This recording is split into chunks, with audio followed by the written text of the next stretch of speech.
यात पीक विमा ढोल ताशे वाजवून गर्जना करून पाठ थोपटून आणलेली ही विमा योजना ही केवळ पोकळ घोषणा ठरली, पोकळ निर्णय ठरला असं म्हणायला हरकत नाही। सरकारने शेतकऱ्याकडून 1 रुपयात विमा देतो म्हणून फार गाजावाजा केला, महाराष्ट्रभर लोकप्रियता मिळवून घेतली, शेतकऱ्याची मतं घेतली। जवळपास 7-8 हजार कोटी रुपये सरकारी तिजोरीतून पीक विमा कंपन्यांना भरले, पण शेतकऱ्यांच्या पदरात काय पडलं तर शून्य।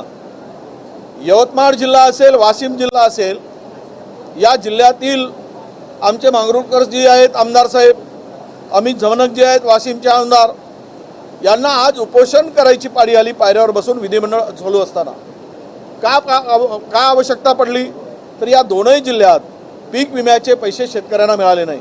संपूर्ण पीक उद्ध्वस्त झालं, शेतकऱ्यांच्या पदरात काही आलं नाही, तरी पण पीक विम्याचे पैसे मिळत नसतील तर शेतकऱ्यांनी जगायचं कसं, म्हणून त्यांच्या पाठीमागे खंबीरपणे उभं राहण्यासाठी या दोनही लोकप्रतिनिधींनी आज उपोषणाचा मार्ग अवलंबला।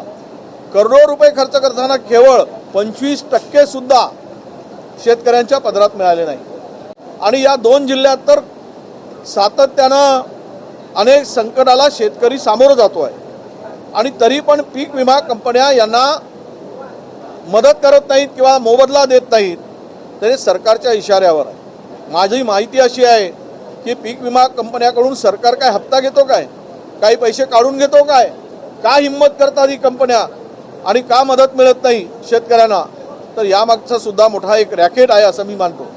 यासाठी आज या लोकांनी, आमच्या दोनही आमदारांनी उपोषणाला बसल्यानंतर कृषी मंत्र्यांनी आज संध्याकाळी बैठक लावून यावर सर्वकष चर्चा करायची आणि यातून शेतकऱ्यांना कसं आपल्याला मोबदला देता येईल याचा निर्णय घेण्याचं आश्वासन दिलेलं आहे।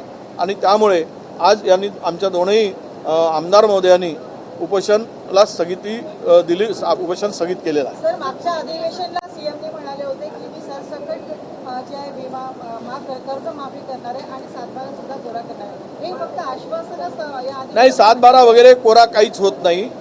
7/12 कोरा करणे हे केवळ एक घोषणा आहे, पोकळ घोषणा आहे। हे मूर्ख बनवण्याचा, शेतकऱ्यांना मूर्ख समजून अशा प्रकारच्या घोषणा केली जात आहेत। त्यामधून स्पष्ट दिसते आहे की पीक कर्ज जे आहे, आपला कर्जमुक्ती जी आहे ही केवळ बनवाबनवी आहे, ते अशी ही बनवाबनवी या सरकारची आहे।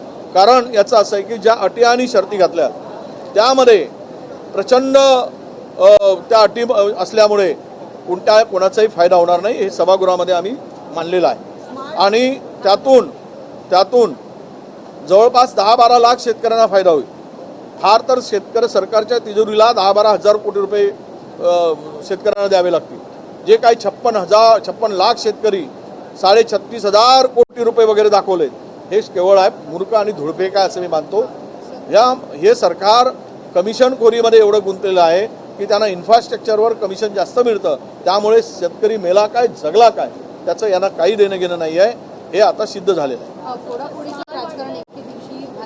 स्मार्ट मीटरवरती पण आश्वासन दिलं होतं की आम्ही लावणार नाही, पण एमएसआरटीसी हे स्मार्ट मीटर लावते। स्मार्ट मीटरच्या संदर्भात या आठवड्यामध्ये किंवा पुढच्या आठवड्यामध्ये चर्चा होणार आहे। स्मार्ट मीटरच्या नावाखाली ग्राहकांची लूट चालली आहे, डबल टिबल इलेक्ट्रिकचे बिल येत आहे। जेवढं काही त्या मला वाटतं की महाराष्ट्रातील ग्राहकांना इलेक्ट्रिकच्या लुटून त्यांना उद्ध्वस्त करायचा विळाच उचलला आहे या स्मार्ट मीटरच्या नावाखाली। ते पैसे 2 वर्षापासूनचे पैसे कापणं सुरू आहे। जवळपास सगळ्या ठिकाणी हे स्मार्ट मीटर लावले जात आहे। जुना मीटर असेल तर बिल अधिकचे लावले जातात आणि त्यांना सांगतात की हे बिल आले, तुझ्या मीटरमध्ये फॉल्ट आहे, नवीन मीटर लाव, स्मार्ट मीटर लाव, आणि स्मार्ट मीटर लावल्यानंतर 4 पट बिलं दिली जातात। हे संपूर्ण महाराष्ट्रातील गरीब सामान्य शेतकरी, मजूर, दलित, शोषित, ओबीसी, पीडित या सगळ्या माणसाला लुटण्याचा गोरखधंदा महाराष्ट्र सरकारने सुरू केला आहे। हा गोरखधंदा आहे आणि त्यातून मरा वाचा काही देणं नाही। प्रचंड सत्ता आमच्या हातात आहे, हम करे सो कायदा या पद्धतीनं महाराष्ट्राला उद्ध्वस्त करण्याचं काम सुरू आहे। या संदर्भात चर्चा आम्ही पुढच्या आठवड्यात करतोय किंवा उद्यापासून ती चर्चा सुरू होईल। आज तो प्रस्ताव आम्ही देतोय आणि उद्याला चर्चेला सुरुवात होईल, त्यावेळेस महाराष्ट्रातील विदारक चित्र स्मार्ट मीटरचं आम्ही विधिमंडळात मांडू।